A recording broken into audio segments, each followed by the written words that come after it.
He looked me dead in the eyes at dinner and said, "She's probably just here for the money." His family burst into laughter like it was the joke of the night. His mom sipped her wine, smirking. His sister giggled behind her hand. And he just leaned back, proud of himself. I sat there smiling politely, pretending it didn't sting, even though my chest was burning. What none of them knew was that I helped him clear $20,000 of credit card debts 6 months ago. But sure, I'm the gold digger. I didn't argue, didn't defend myself. I waited until the check came. It was $950, overpriced food and cheap conversation. I slid my card across the table and said, "I've got it." They looked stunned. Even he stuttered. "No, you don't have to." But I insisted.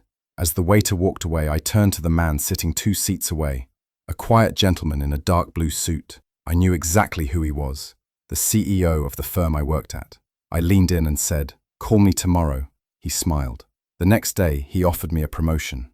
Now, I'm signing checks at a company his uncle begs contracts from. Funny how tables turn. It was supposed to be a nice dinner. His whole family was there. His parents, his cousins, even his grandmother. They had invited me out, saying they wanted to finally get to know the woman he's been dating. I was nervous but polite, dressed well, and brought a small gift for his mother. Everything seemed fine until it wasn't. Halfway through the meal, his cousin asked how we met, and before I could answer, he cut in and said, "She saw my bank account and got attached real quick." Just like that. Loud, bold, like it was some kind of joke. The whole table erupted in laughter. His mum leaned in and said, "At least she's pretty." His brother smirked. "Gold digger's got taste, I guess." And him? He just sat there smiling, soaking up the attention. I didn't say a word. Not one. But my heart dropped. What they didn't know was that when he lost his job last year, I helped him pay off his debt, over $12,000. I even put my dreams on hold to help him keep his car from getting repossessed. And now he had the audacity to humiliate me like that, in front of everyone. The bill came, nearly $800. I didn't flinch. I pulled out my card and said calmly, "Let me get this." The table went quiet. His mother blinked. He looked confused. I signed the receipt, stood up, and without a single glance back, I walked out. No goodbye, no explanation. What I didn't realize at the time was that someone had been listening. The man at the next table. I noticed him briefly earlier. Sharp suit, calm presence, and a look of quiet observation. Turns out, he was the CEO of a company I had once interned at during college. He found me on LinkedIn the next morning. His message was simple. "I admired your grace last night. Would you be open to a conversation?" By the end of the week, I had a job offer in hand, triple the salary I was making before. I started immediately. I poured my energy into that job, into myself, and into finally building a life that was mine. 3 months later, I bought the house right next to his. Paid in full. No mortgage, no cosigner, no help. He saw me move in. I could feel him watching from his driveway as the movers carried in my furniture. I didn't wave. I didn't even look his way. Now, I park my dream car in a driveway that touches his, but our lives couldn't be further apart. He tried to embarrass me for laughs, but in the end, he reminded me exactly who I am. I'm not a gold digger. I'm gold. And he couldn't afford me. Not then, not now, not ever. It was a Sunday dinner, the kind where everyone dresses nice. The wine keeps flowing, and fake smiles stretch for hours. His family had finally invited me over after 8 months of dating. I thought it was progress. I wore my best dress, brought dessert, and tried to make a good impression. I had no idea that by dessert, I'd be silently questioning every choice I'd made. Things were fine at first. We were all seated at this long, fancy table. His dad was talking about stocks. His mum was showing off new jewelry, and his cousins were snapping pictures for Instagram. Then his uncle asked him, "So what's this one's story?" Like I wasn't even sitting there. And my boyfriend, the man I had supported through unemployment, helped pay off $14,000 in debt, and comforted through breakdowns, laughed and said, "She saw my bank account and decided I was worth the risk." The whole table laughed. His mom leaned in, smiling fake sweet, and said, "Smart girl, pretty and strategic." His brother added, "At least she's not boring." And him, he smirked like he had just said something clever. I didn't say anything. I didn't defend myself. I just stared at my plate, holding back tears and swallowing the shame. They had no idea I used my savings to help him keep his apartment. that I skipped paying my own bills some months just so he wouldn't drown. And now they were laughing at me. When the bill came, nearly $780, I quietly took it. He looked surprised and mumbled, "You don't have to," but I ignored him. I paid the full amount, signed the receipt, and stood up. "I hope you all have a lovely evening," I said softly. And then I walked out. No drama, no yelling, just silence. What none of them knew was that the man sitting at the next table had heard the whole thing. I'd noticed him earlier. Older, sharp suit, the kind of presence that says he's someone important. The next morning, I got a message on LinkedIn. "I was seated near you last night. I admired your composure. We're looking for someone with your grace under pressure. Let's talk." He was the CEO of a company I had once interviewed at. This time, I didn't just get the interview. I got the job. A real position. A salary that made my head spin. Benefits. A future. I poured everything into that job, like I had once poured it into a man who didn't deserve me. 3 months later, I bought a house. Not just any house, the one right next to his. Cash. No loan. No co-buyer. Just mine. I didn't wave when we locked eyes from our driveway. I didn't need to. He tried to humiliate me to look powerful, but I didn't give him my anger. Just silence. And now that silence echoes louder than anything he could ever afford. It was supposed to be a sweet date night. Nothing fancy, just dinner with the guy I'd been seeing for about 5 months. He had chosen a popular upscale restaurant where you need a reservation weeks in advance. I thought maybe it meant something, that maybe he was getting serious. I dressed up in my favourite heels and carried my usual brown thrift store purse. It wasn't flashy, but it was mine. And honestly, I loved that bag. But as soon as we sat down, the comments started. He looked at my purse, then at me, and said loud enough for the people nearby to hear, "You know, for someone who says she runs her own business, you'd think you could afford a better bag." I paused, just smiled. I didn't say a word. He laughed, like he had cracked the funniest joke in the room. The couple sitting near us looked over awkwardly. I wanted the ground to swallow me whole. My face burned, but I stayed calm. What he didn't know, what he couldn't have known, was that just behind us, seated at a small private table, was my former client, and also my ex. Not just any ex, the CEO of one of the biggest logistics firms in the country. We had dated years ago, before either of us had made it big. We ended on good terms. Now I was a freelance strategist, and he still sent me occasional contracts.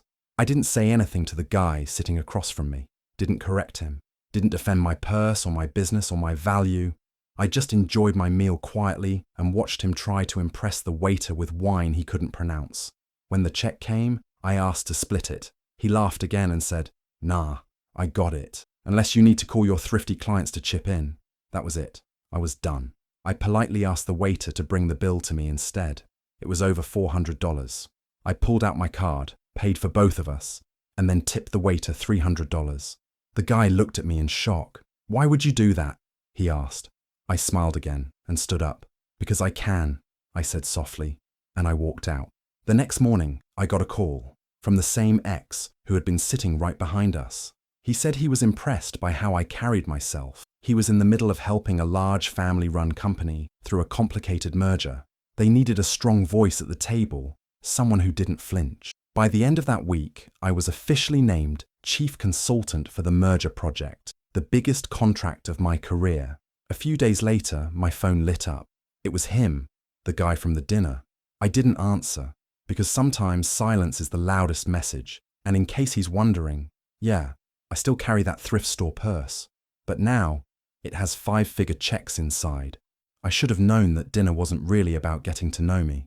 It was a setup. His family had invited me to one of those high-end steakhouses, all marble floors and white tablecloths. Everyone dressed like they were trying to prove something. I came with a smile and good energy, ready to meet the people who meant the most to the man I'd been dating for almost a year. I thought I'd finally feel accepted, but 15 minutes in, I realized I was the only one trying. His mother kept glancing at my dress like it offended her. His sister asked how much my bag cost, not because she liked it, but because she didn't. And then, while laughing over appetizers, his brother leaned back in his chair, looked me dead in the eye, and said, "She's cute, but clearly here for the lifestyle." The table laughed, all of them, and him. He didn't say a word. He just sipped his wine and kept chewing his steak like nothing happened. No defense, no correction. Not even a glance in my direction. I felt like I had been slapped. I sat there for a second, heart pounding, trying not to show how embarrassed I was. They didn't know my story. They didn't know I had built my small brand from scratch,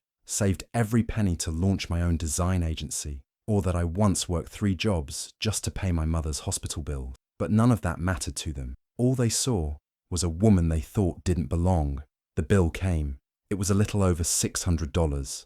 I didn't hesitate. I took the bill, pulled out my card, and paid the full amount. The waiter raised his eyebrows, and everyone at the table looked confused. I stood up, tucked my chair in, and said, "Thank you all for reminding me exactly what I don't want." Then I walked out. I didn't cry in the car. I didn't send angry texts. I just went home, lit a candle, and promised myself I would never sit at a table where I had to beg to be seen. A week later, I got a message from someone unexpected, his cousin, who had been sitting quietly at the far end of the table that night. What I didn't know was that he was the CEO of a luxury travel and branding firm I had followed for years. He said, "I respected the way you carried yourself. Would you be open to a meeting?" That meeting turned into a business trip to Dubai, fully paid. In a rooftop lounge overlooking the skyline, I signed my first $1 million contract for a global branding campaign. Now, I fly first class, eat at better steakhouses, and sit at tables where my voice matters. And him? He still follows me on Instagram, still hasn't said a word. But I know he saw the post, the one where I'm standing in front of the Burj Khalifa, smiling in a gold dress. Let them keep calling it digging. I call it knowing my worth. We were out at one of those high-end restaurants he liked to show off at. Velvet chairs, sparkling chandeliers, and menus with no prices. I didn't complain. I dressed nice, smiled through the small talk, and tried to enjoy the evening. It was supposed to be a calm dinner after a long week, just me and him. But the moment the waiter walked away with our orders, he leaned back in his chair, smirked, and said, loud enough for nearby tables to hear, "She saw my bank balance," and attached herself real quick. Just like that. No warning, no shame. I froze. My heart thumped so hard I could hear it in my ears. My hands were trembling under the table. He didn't say it like a joke. He said it like he believed it. Like I hadn't stood by him when he was barely making ends meet. Like I didn't help him get his first freelance clients. Like I didn't drive 2 hours to help him fix his resume when he was laid off last year. And still, I said nothing. Not one word. I just smiled softly and waited for the check. When it came, a little over $720, I picked it up without blinking. He looked surprised, almost confused. "You don't have to," he mumbled. I ignored him. I handed my card to the waiter, then waited quietly as they processed it. No drama, no yelling, just the quiet, cold sting of disappointment in my chest. When the receipt came back, I signed it and stood up. I slid it toward the waiter gently, as if sealing away every piece of dignity I still had.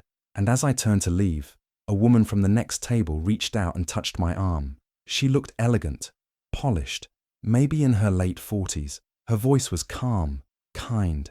"You handled that with grace," she said. "That kind of composure. We're hiring, and I'd like to talk to you." I blinked, unsure if I heard her right. She handed me her card.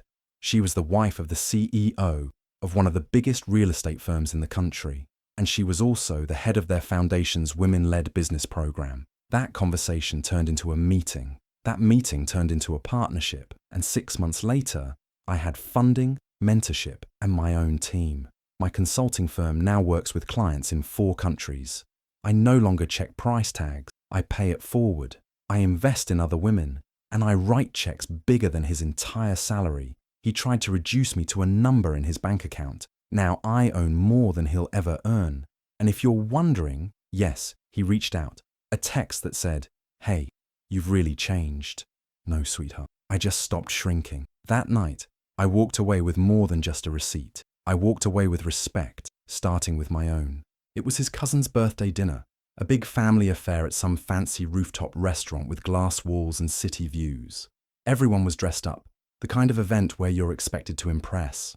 I was nervous, but hopeful. I had been dating him for almost a year, and this was the first time I was being invited to something where the whole family would be present. I thought it meant something. I wore one of my own designs, a soft lavender dress from my boutique collection. It was handmade, tailored to fit me perfectly. I felt proud wearing it. My boutique was still small, but it was growing. I was putting my heart and soul into it, piece by piece. But as soon as I sat down, I could feel the judgment in the air. Someone asked what I did. I smiled and said, I run my own boutique. His uncle raised an eyebrow and said, Oh, so, like Instagram clothes? His aunt added, Well, at least she's trying, with a kind of smile that stings more than an insult. Then came the soft chuckles from the cousins, the little whispers behind wine glasses, the side eyes at my dress. He didn't say a thing, just sat there sipping his drink like none of it mattered. And I sat there, pretending it didn't hurt, even though my throat felt tight and my hands were shaking under the table. They didn't know the late nights I'd spent sewing, the time I skipped meals to save for fabric, the countless rejections I'd pushed through just to keep going. To them, I was just some girl chasing a silly dream. When the bill came, almost $950, I reached for it without hesitation. He tried to stop me, but I was already handing my card to the waiter, paid in full, quietly, calmly. I stood up, took a breath and said, Thanks for dinner, and thank you for reminding me exactly why I don't settle. And then I walked out. Not alone, but with someone none of them had bothered to notice. The man sitting at the next table had overheard everything. He caught up with me in the lobby and introduced himself. He was the CEO of a luxury retail group, the kind that had stores on every major fashion street in the world. He said he admired how I held myself and asked if I'd be interested in collaborating. 2 weeks later, I flew to Paris. 1 month later, my designs walked the runway at Fashion Week. I remember posting a behind-the-scenes photo, my models in full glam, wearing my collection under the lights. Hours later, I got a DM from him. It just said, Hey stranger. I left it on red, because the next time someone tries to mock your dream, remember this. Sometimes the only thing standing between your hustle and the runway is the right exit. It was just supposed to be dinner, nothing dramatic. His father had invited me, saying he wanted to meet the woman his son was spending so much time with. So, of course, I said yes. I thought it was a good sign.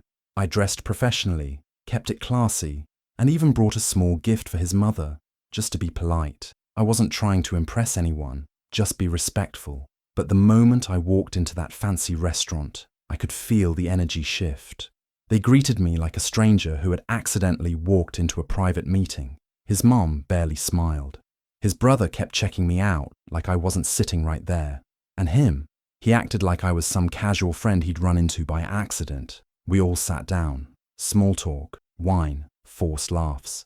Then, when the waiter brought our food, the conversation suddenly turned. His brother asked, So, how'd y'all meet anyway? Before I could even answer, he leaned back in his chair and said, with a smirk, Oh, she came for the Benz, not the man. I froze. The whole table laughed. His dad chuckled. His mom covered her mouth like it was a scandalous joke. And I just sat there, heart pounding, pretending it didn't break something inside me. He said that like it was funny, like I hadn't sat with him on nights when he was broke and insecure, like I didn't help him put together his business pitch or support him when he doubted himself. He said that like I didn't already have a career, a business, a name of my own. I didn't argue. I didn't give them the satisfaction. When the bill came, a little over $680, I reached for it calmly, even as he awkwardly muttered, Babe, don't. Too late. I paid in full, tipped generously. Then I stood up, looked around the table and said, Thank you for dinner. I came for a man. Turns out there wasn't one here. And I walked out. As I reached the front of the restaurant, someone called my name. I turned. It was his father's boss, a powerful man I had met once at a networking event. He had been dining a few tables away and had clearly overheard everything. He offered me a ride, and I accepted. That car ride turned into a 2-hour conversation about business, strategy, and vision. He liked the way I thought and the way I handled myself. He asked if I was open to working on a new startup project with him. 6 months later, not only was I his business partner, I also owned stock in their family's company, the same one that paid his son's salary. Now I sit at boardroom tables, not folding dinner ones, and when his name comes up, I just smile politely and move on. He thought I came for the Benz, but I left with the driver's seat and the keys to my own empire. I was invited to dinner with his family at their restaurant, the one they were so proud of, always posting about on Facebook and tagging every celebrity that walked through. They had been running it for years, passed down through generations. And honestly, I was excited. I love food. I love family, and I thought maybe this was a chance to really connect with the people he came from. I wore a simple dress, tied my curls back, and brought a small jar of homemade jam, something I always make for new friends. But from the moment I walked in, I could feel it. I wasn't welcome. His mother barely looked at me. His sister gave me a fake smile that didn't touch her eyes. The energy was cold. Then came the comments. She's pretty, but I don't know what she really does. She's sweet, but I haven't seen a ring yet. And finally, his uncle said loud enough for everyone to hear, she's the pretty girl with nothing to offer. I laughed nervously, waiting for him to say something, anything. But all he did was sip his drink and add, she's good company at least. That's when it hit me. They didn't see me. They didn't care that I had spent the last 2 years building a food blog from scratch, that I had turned my grandmother's recipes into something special, that I had a cookbook coming out in a week, something I'd poured my entire heart into. They thought I was just decoration. When the bill came, $740, even though we were at their restaurant, I didn't flinch. I pulled out my card, paid for everyone, and asked the waiter to bring something from my bag. It was a copy of my cookbook, the very first one printed. I opened the cover, signed it, and placed it right in the center of the table. For the pretty girl with nothing to offer, I said with a smile. Then I stood up and left. I didn't cry. I didn't run. I walked out with my head high, heart full, and fire in my chest. The next week, my book hit #1 on the cooking charts. Reviews poured in. My recipes were being shared online, recreated in kitchens all over the country. People were tagging me in photos, thanking me for showing them how to cook like their mamas used to. A month later, I found out that their restaurant had quietly added 3 of my recipes to their new seasonal menu. No credit, no mention, but I knew I could recognize my own flavors anywhere. Now, they serve my food in their family business, and I serve my story to the world, 1 page at a time. Let them keep calling me good company. Turns out I'm also good business. It was supposed to be a celebration dinner. I had just wrapped a big freelance project and wanted to treat him and his family as a thank you. I booked a nice restaurant, showed up early, and even wore the bracelet his mum complimented once, trying to be thoughtful. But during the main course, everything changed. His dad asked if we had plans for the future. Before I could answer, he laughed and said, she's just passing time until she finds someone richer. The table laughed like it was funny. His mom raised an eyebrow but stayed quiet. And him? He looked proud, like he'd just said something clever. My stomach dropped. He had no idea how hard I had worked, how I built a name from scratch, how I came from nothing and still stood tall. I didn't say a word. I just reached for the check, $620, and paid it in full. No drama, no tears. I stood up, smiled, and said, you're right, I am passing. I passed the bill to my card, past the restaurant door, and months later, I passed them all, in success. That same night, a man who had overheard the whole thing stopped me outside. Turns out, he was the CEO of a global tech brand. He said, you carry yourself well. Let's talk. Today, I'm the face of his company's new campaign, seen in billboards, airports, and business magazines. And him? He still follows me on Instagram. But the difference is, now, I'm the one he can't afford.